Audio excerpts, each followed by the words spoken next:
Olá para você que está ligado na programação da TV Unifev de Votuporanga. Muito obrigado pela sua companhia, pelo seu carinho, pela sua audiência.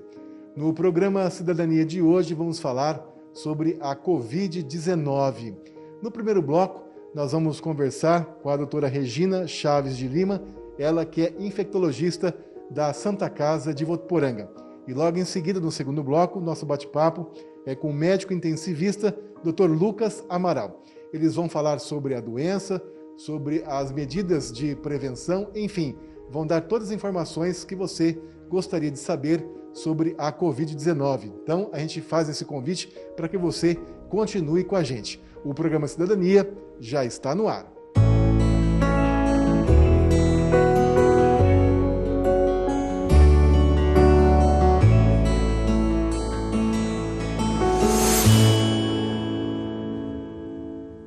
Como dissemos no início do programa, hoje vamos falar sobre a Covid-19. E quem vai conversar com a gente nesse primeiro bloco é a doutora Regina Chaves de Lima, ela que é infectologista. Primeiramente, doutora, muito obrigado mais uma vez por participar do programa Cidadania da TV Unifev. E eu gostaria que a senhora começasse nos dizendo, apesar que as pessoas ouvem no seu dia a dia Covid-19, mas o que é o Covid-19? Bom, é uma doença aguda de etiologia viral, Então quem causa ela é o vírus, o SARS-CoV-2, que a gente já conhece, e o principal sintoma dessa doença, por ser aguda, ela começa de início súbito, mas são sintomas respiratórios, que podem ser desde casos leves, sintomas gripais leves, a casos graves com insuficiência respiratória, internação, ventilação mecânica, UTI e mortalidade. Então é uma doença bem variável, mas o que predomina dos sinais e sintomas são respiratórios. Alguns pacientes podem ter perda de cheiro do paladar, essa diminuição, um pouco de coriza, tontura, diarreia, inapetência, febre, mas o quadro principal realmente é o respiratório, é a falta de ar e a tosse. Então, se a gente tivesse que escolher os principais sintomas, e que 50%, 70% das pessoas vão ter, seriam febre, tosse e falta de ar. O resto pode aparecer em 30% dos casos. A senhora acredita que essa doença, esse vírus, realmente ele veio de animais lá de países asiáticos? Sim, isso já foi comprovado cientificamente, que realmente veio do morcego, Bom, desde o início da pandemia falava-se muito que era uma doença perigosa para idosos, pessoas com doenças crônicas, entre outras. E ao longo da doença, já que nem os próprios médicos sabiam muito bem sobre ela, porque como já diz o nome, novo coronavírus, tudo muito novo, mas de lá para cá, nesses quase um ano de pandemia, muita coisa mudou. Gostaria que a senhora falasse realmente justamente sobre isso. O que mudou, o que era antes, o que é agora, já que houve toda essa alteração? O que a gente vê e é relatado cientificamente é que realmente acomete principalmente quem tem comorbidades. Mesmo nos jovens, que a gente já vê jovens agora, graves, internados e até em ventilação mecânica, alguma comorbidade tem. Dentre elas, as principais que a gente vê em pacientes jovens é a obesidade, a asma, a hipertensão e sempre, em todos os pacientes, praticamente 100%, a gente observa a dislipidemia, que é colesterol elevado e triglicéridos elevados. Associado nos idosos, a gente vê muito paciente hipertenso, diabético, coronariopata, obeso e sempre associado à dislipidemia. Mas ter outras patologias prévias sempre é um pré-requisito. Até o momento, a gente não viu nenhum paciente rígido com quadro grave hospitalizado. Pacientes jovens asmáticos, às vezes, chegam para a gente. Pacientes obesos e jovens chegam para a gente com quadro grave. E os idosos com comorbidades, a maior incidência realmente são as comorbidades nos idosos. E qual que seria a principal ligação do vírus com tudo isso que a senhora disse? A pessoa é mais fraca? O que acontece? Ela está com deficiência de algum fator? Por que acontece essa ligação que se faz? O vírus vai atacar, vai matar mais, vai deixar mais doente quem tem isso. Tudo isso está em estudo. O que se sabe é que essas comorbidades levam a uma imunidade mais baixa, né? Um imunocomprometimento do sistema imune, e essas pessoas têm um quadro mais grave. E o que se sabe também é que é o processo inflamatório frente ao vírus que leva a essa maior gravidade. Então depende muito da reação que eu vou ter frente ao vírus, inflamatória, de formação de anticorpo, imunoglobulina, para fazer esse processo inflamatório severo a nível pulmonar e ter insuficiência respiratória. Então, muitos estudos ainda estão acontecendo que vai esclarecer mais agentes. Existe algum receptor específico por pessoa? Por que tem essa reação inflamatória tão intensa? E é uma reação inflamatória tão intensa que ela leva à formação de coágulos, né, de obstruções, a tromboses. Então, você tem trombose em veia pulmonar, em membro inferior, em cabeça. Então, assim, pode ter infartos, derrames, tromboses respiratórias e trombose nas pernas. Tá? Então, assim, é bem complexa a patogenia desse vírus, que a gente não tem tudo isso elucidado ainda. E por outro lado, a gente também acompanhou o caso, né, doutora, de pessoas jovens, saudáveis, sem comorbidade, que acabaram inclusive falecendo. É algo assim que, para a gente que é leigo nesse assunto, fica a pergunta, né? Por que acontece isso? E, ao mesmo tempo, a gente viu aí pessoas de 100 e poucos anos que ficaram na UTI, quase morreram e conseguiram sair dessa. A gente observou isso sim, mas mesmo esses jovens graves que evoluíram com mortalidade, né, eles tinham a comorbidade, que era a obesidade e a dislipidemia. Isso foi observado dentre essas pessoas. Né? Na maioria dos casos são leves. Então, a gente tem 80% dos casos leves, mas em quem tem qualquer uma dessas patologias, o risco é maior de ter a forma grave. E como é que a senhora vê hoje em dia, que todo momento a gente está vendo isso na mídia? As pessoas parecem que já estão naquela pós-pandemia, já acabou tudo, vamos para a balada, vamos para a praia, vamos nos aglomerar, fazer aquele churrasquinho, jogar futebol na praia. Quer dizer, isso está piorando a cada vez mais, a gente está vendo essa segunda onda na Europa. Na opinião da senhora, como infectologista, o que está acontecendo e por que as pessoas estão tão tranquilas, ou pelo menos essas que a gente tem acompanhado? As pessoas estão cansadas, né, do isolamento, isso é compreensível, mas não é o momento ainda para a gente parar de fazer o distanciamento, o uso de máscara, a higiene de mãos, porque a gente ainda tem vírus circulando, né? Então, assim, pessoas jovens que vão ter quadros leves, toda a família tem alguém com comorbidade, tem um idoso que pode ter a forma complicada. Então, não é o momento ainda da gente baixar a guarda dos cuidados orientados. Assim que tiver a vacinação e que tiver uma população alta já vacinada, a gente pode diminuir esses cuidados, mas no momento ainda não. Por isso que a gente voltou a ter as ondas, porque baixou-se a guarda, né, diminuiu-se o uso de máscara, higiene de mãos, e o vírus, como ele estava circulando, ele voltou a se disseminar e a gente voltou a ter casos graves, a encher hospitais, a encher UTIs e a mortalidade, né, voltou a ser elevada novamente. Alguns especialistas, colegas seus infectologistas, para alguns já estamos na segunda onda, para outros ainda não. Qual que é a opinião da senhora? Essa dúvida, assim, que um coloca que sim, outro que não, é porque assim, a gente não saiu literalmente muito da primeira onda, a gente baixou muito. Quando a gente estava quase para sair, voltou a subir. Então, alguns falam em refluxo e alguns falam em segunda onda. É a mesma coisa, na verdade diminuiu e subiu. Posso chamar de segunda onda, posso chamar de refluxo da primeira onda, né? Não muda os fatos. O importante é que assim, aumentou o número de casos e a gente tem que voltar a ter todos os cuidados novamente. Doutora, uma outra dúvida que as pessoas ainda têm, né, que principalmente no início da pandemia tinha essa dúvida e hoje acredito que ainda há pessoas que tenham essa dúvida.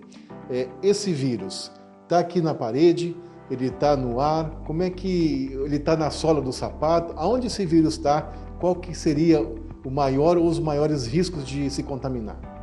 O vírus, ele está dentro da nossa célula. Ele é vivo dentro da nossa célula. A partir do momento que eu tusso, que eu espirro, né, se eu sou portadora do Covid, eu libero esse vírus no ar. Então, quem está próximo e respira, se infecta. Outra forma de desinfectar são as secreções nasais. Então, quando eu tusso, quando eu espirro, quando eu tenho coriza, e vem para minha mão, né, faço uma higiene nasal, tudo, a minha mão ela fica contaminada. E aí sim eu posso contaminar o meu ambiente e outras pessoas que tocarem ali, se alimentar, coçar o olho, pode se infectar. Daí a importância da limpeza do meio ambiente. O vírus morre muito fácil, fora do nosso organismo ele morre em horas. Então, de eu manter o ambiente limpo, de eu fazer higienização de mão. Então, não basta só a máscara, ela é importantíssima para diminuir a transmissão no ar de quem está infectado, mas eu também preciso intensificar a minha higiene de mãos, porque ele fica no meio ambiente por algumas horas, né? Depois ele acaba morrendo, porque ele depende da nossa célula, ele é intracelular, ele não fica fora da célula vivo por muito tempo, tá? Para nós termos aí um comparativo para as pessoas que estão nos assistindo terem uma noção, vamos supor que a senhora esteja contaminada, nós estamos aqui conversando nós dois, frente a frente, com máscara. Qual que é a chance da senhora me contaminar, por exemplo?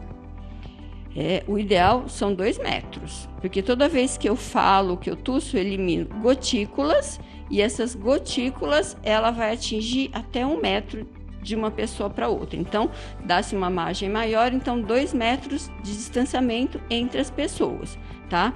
Com o uso da máscara, isso diminui bastante, esse risco de eu tossir, já vai ficar aqui as gotículas na minha máscara, eu não vou estar espalhando para o meio ambiente. Então, esse distanciamento e a higiene de mãos. Doutora, essa pandemia, ela vai acabar? A gente acredita que sim, com a vacinação. Porque são ondas, a gente já teve uma primeira onda, uma segunda onda, porque os que não foram expostos ainda estão expostos.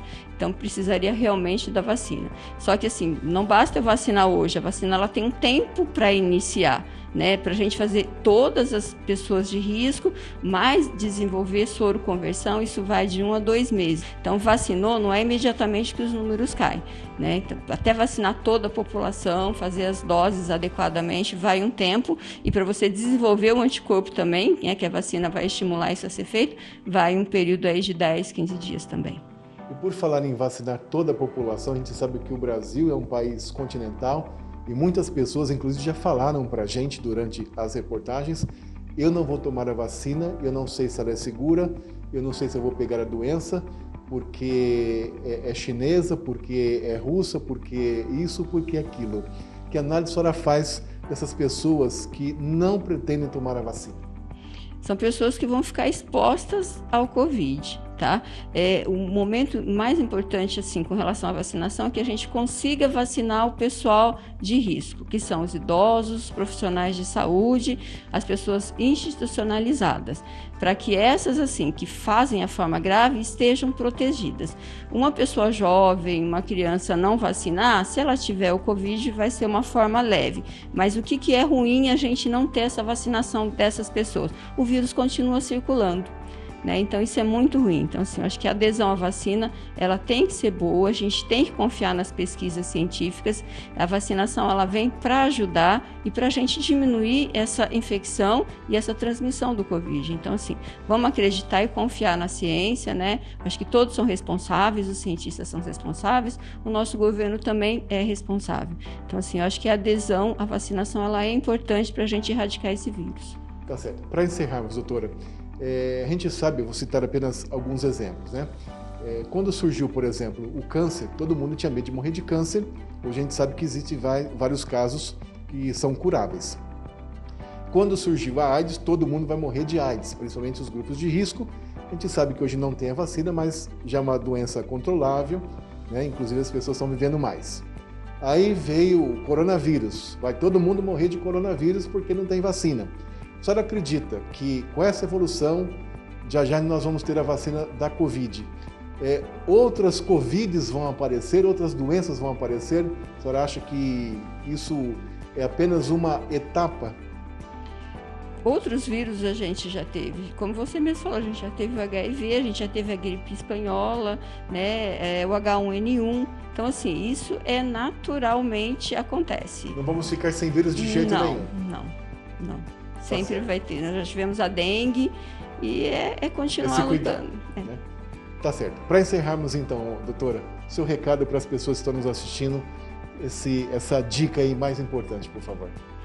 É importantíssimo que a gente continue com os cuidados preconizados contra a Covid-19, que são higiene de mãos, uso de máscara e distanciamento. Para as pessoas já infectadas, respeitem o isolamento, fiquem em suas casas, porque senão a gente vai continuar tendo a disseminação do vírus, né? Que as pessoas colaborem, porque a gente está chegando no final, a vacina está chegando e a gente vai ter uma melhora e vai diminuir essa transmissão.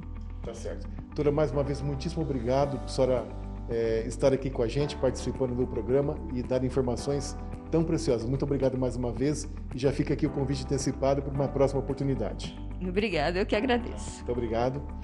Está aí, portanto, eu conversei com a doutora Regina Chaves de Lima, ela que é infectologista, profissional, médica aqui da Santa Casa de Votuporanga, e falou para a gente sobre essas informações preciosas sobre a Covid-19, que isso sirva, né, de exemplo para que você possa aí se cuidar e não se contaminar.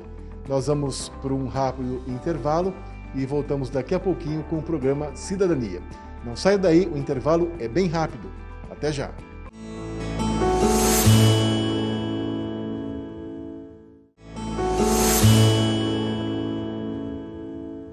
Voltamos com o programa Cidadania. Hoje estamos falando sobre a Covid-19.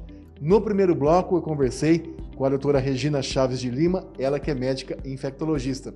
Agora, nesse segundo e último bloco do programa, eu vou conversar com o Dr. Lucas Amaral, ele que é médico intensivista. Primeiramente, muitíssimo obrigado pela sua participação no programa Cidadania de hoje, para estar aqui com a gente. Muito obrigado. Muito obrigado, Danilo. Obrigado pelo convite e poder representar alguns colegas que trabalham nessa área tão difícil, né? Tá certo. Eu gostaria, primeiramente, doutor, por gentileza, que o senhor explicasse para as pessoas que estão nos assistindo o que vem a ser o médico intensivista. Interessante. Muita gente não sabe qual é realmente a área de atuação do médico intensivista, né?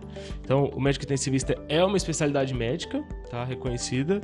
E a gente sabe que a terapia intensiva, para você ser um médico intensivista, você tem que passar por uma especialização. A especialização hoje no Brasil dura pelo menos 2 anos, tá? E o nosso foco do médico intensivista é o atendimento dos doentes graves, né? Aqueles que precisam de suporte ventilatório, precisam do ventilador mecânico, aqueles que precisam de uma monitorização mais próxima e aqueles pacientes que têm potencial de piora e que, infelizmente, a gente sabe que o cuidado dentro de uma UTI é diferente fora dela, né?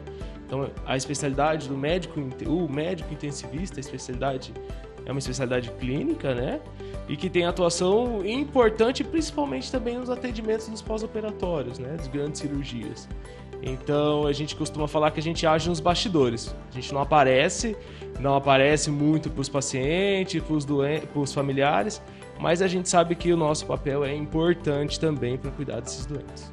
Eu gostaria que o senhor explicasse para a gente agora, e principalmente para aquelas pessoas que estão em casa nos assistindo, e para muitas pessoas que não acreditam na Covid ou acham que isso é alguma coisa simples, o que o senhor tem visto na UTI para servir de exemplo às pessoas, para que a ficha caia e elas possam ter uma outra atitude realmente de se preocuparem, de se prevenirem?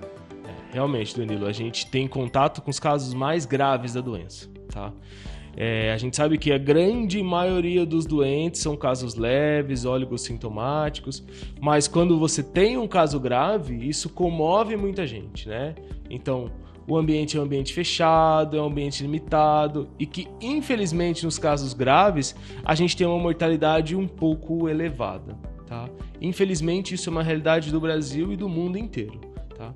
Os doentes graves, quando vão para a UTI ou quando eles precisam do suporte na UTI, infelizmente, a evolução tende a ser pior do que aqueles casos leves, do isolamento social, né? E para você não ter um caso grave, a gente não sabe, eu realmente não sei quem vai ter o caso grave, mas a melhor maneira de prevenir é não ter a doença.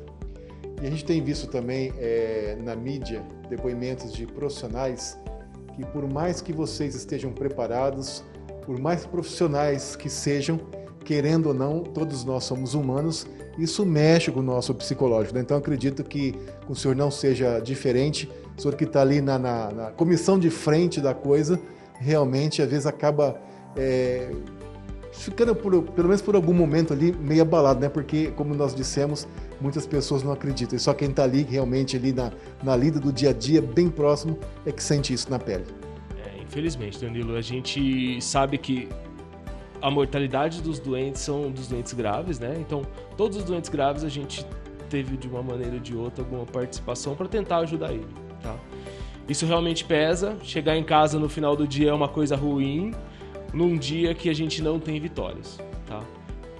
Por sorte, o número de vitórias é maior do que o número de derrotas, mas as derrotas, elas marcam a gente, tá?